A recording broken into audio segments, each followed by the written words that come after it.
โอ้เมืองใหญ่เลยเนาะบ่ท่องเที่ยวเฉพาะได้อพ่นจำนวนเมืองท่องเที่ยวเด้อเมืองเก่าแก่เมืองงามเด้ออืมเขาอยู่นำมันสะอาดเลยมันจะคือเวนิสนะที่จริงคันมันพายเรือเลาะได้นี่คือคักนี่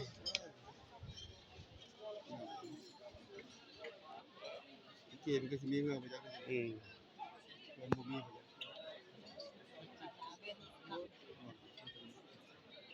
มันบ่คือกันมันหนักเฮ็ดคนละแบบเฮาไปกินข้าวแล้วเฮาไปขี่เรือเอ้ยอันนี้ไปดินนิดนึง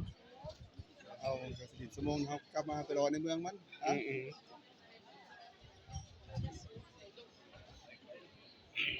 เรื่องท่องเที่ยวรักของมาจากเอ้ย